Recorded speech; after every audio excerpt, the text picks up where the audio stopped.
هو ينفع العيد ييجي من غير ما نعمل شوية قراقيش اللي بنفطر بيهم على الصبح جنب كوباية الشاي بلبن؟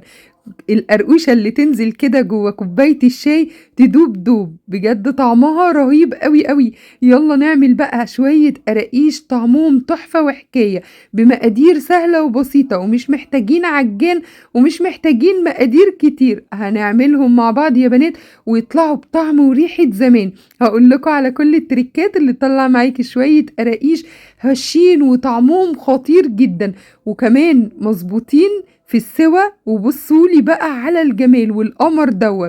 شايفين القراقيش تحفة ازاي؟ مستوية ومظبوطة وهشة ومرتفعة وخطيرة خطيرة، وريحتها بقى وطعمها دول في حتة تانية خالص، بمقادير سهلة وبسيطة.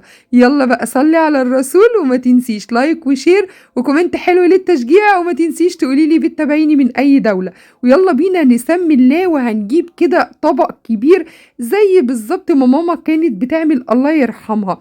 مش محتاجين بقى عجان ولا حاجة، بس لو عندك عجان يلا اشتغلي في العجان. هنحط كيلو من الدقيق متعدد الاستخدامات، وهحط عليهم كمان ظرف من الخميرة الفورية بما يعادل معلقة كبيرة مليانة من الخميرة الفورية، وعليهم 4 معالق من السكر العادي بتاعنا، وعليهم نص معلقة صغيرة من البيكنج باودر، ومعلقتين كبار هرميين من السمسم المحمص. انا بحب احمص السمسم كده واحطه سخن، بيبقى طعمه وريحته حلوين جدا. ما بحبش احطه كده اللي هو الجاهز، بيبقى فيه رطوبة. لو جايباه جاهز برضو كده دفيه على النار عشان يطلع الرطوبة. ونقلب بقى المواد الجافة.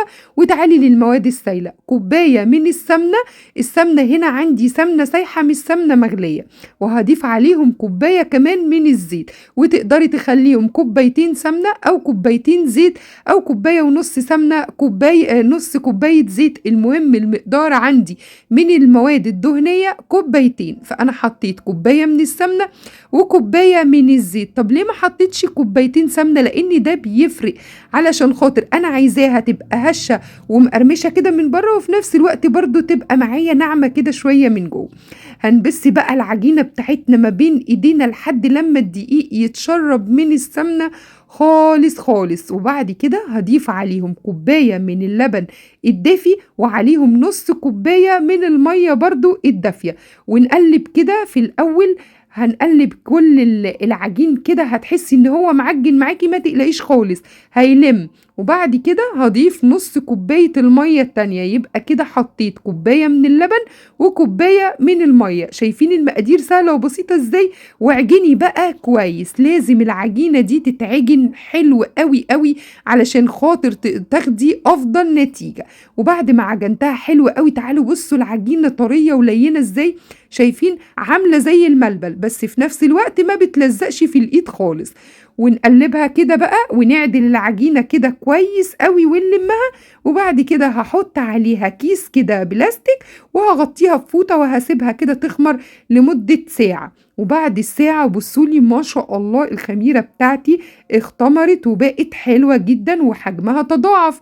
نلم بقى كده العجينة ونطلع منها الهواء علشان خاطر نبتدي نقسمها، ونبتدي بقى نشتغل في العجينة بتاعتنا. هطلع كده العجينة وهحطها كده على الرخامة بتاعتي، ونلمها كده ونظبطها. وبعد كده نقطعها. انا هقطع العجينة بتاعتي على 6، عايزة تقطعيها على 4 قطعيها زي ما انت عايزة، بس انا هقسمها على 6 عشان اخد كل قطعة وابتدي اشتغل عليها، علشان العجينة ما نقعدش نفرد ونلم فيها كتير، وكل الفرد والعجن فيها كتير كل ما هيخلي العجينة تقسى معايا وتبقى ناشفة. فاحنا كده هنقسمها علشان خاطر ناخد كل قطعة نشتغل عليها. بعد ما قسمتها كده على 6، هشيلهم كده تاني في قلب الطبق، واخد قطع قطع نبتدي نشتغل. بصوا مش محتاجة تتفرد بالمردنة ولا اي حاجة، العجينة معايا طرية ولينة واختمرت وبقت تحفة.